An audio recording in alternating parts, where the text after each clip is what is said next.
Rabbi, I'd like to shift the conversation slightly.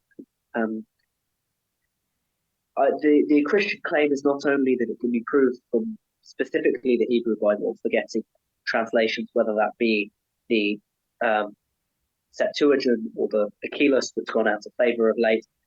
Um, but I'd like to talk about potential cases in which we're unclear, let's say, of the veracity of Christian scriptures as interpreted um,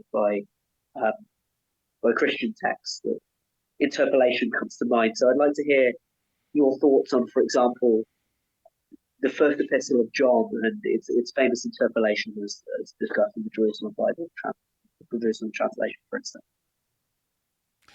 Right. So you're talking about First John. So this is the first epistle of John, chapter 5, and specifically verses 7 and 8. And, if we just use a King James for this, make it easy. For there are three that bear record in heaven, the Father, the Word, and the Holy Ghost, and these three are one. Okay? So that text is an interpolation. It's fake, meaning it does not appear in any Greek manuscripts prior to Erasmus, meaning prior to the 15th century. And a scribe added it in, probably in a Latin text first.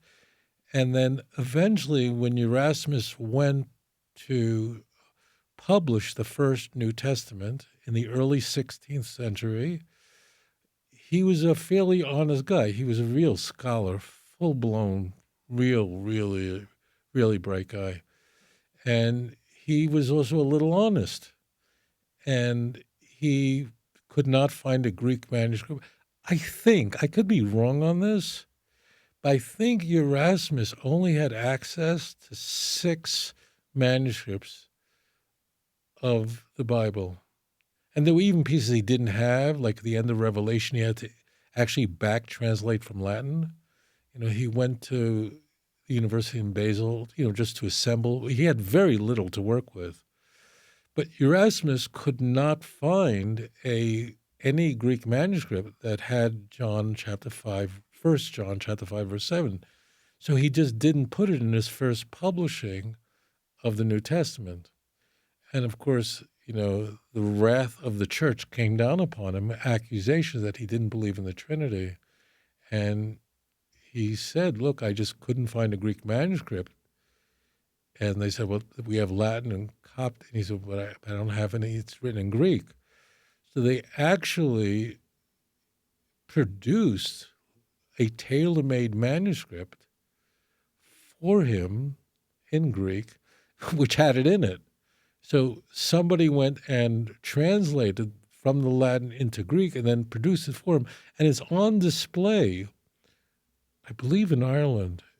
And it's on display open to that page.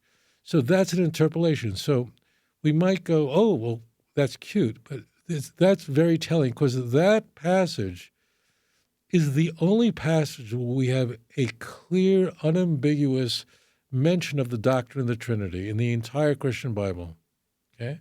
There's no mention of the doctrine of the Trinity anywhere. That is an unambiguous reference to the Trinity.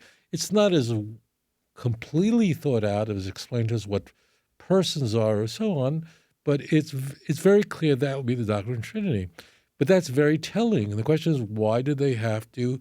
That means somebody invented this verse, because this verse does not appear, let's say, Codex Vaticanus, Codex Sinaiticus. These are the major codices from the 4th century, massive. I mean, this is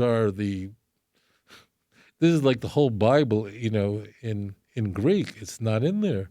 I mean, would the church have taken that out? Well, no. We know it's interpolated later. And to the credit of many Christian translators, they have removed it or put it in brackets. It's virtually universally recognized, except for some very oddball people like King James only people. This is an interpolation.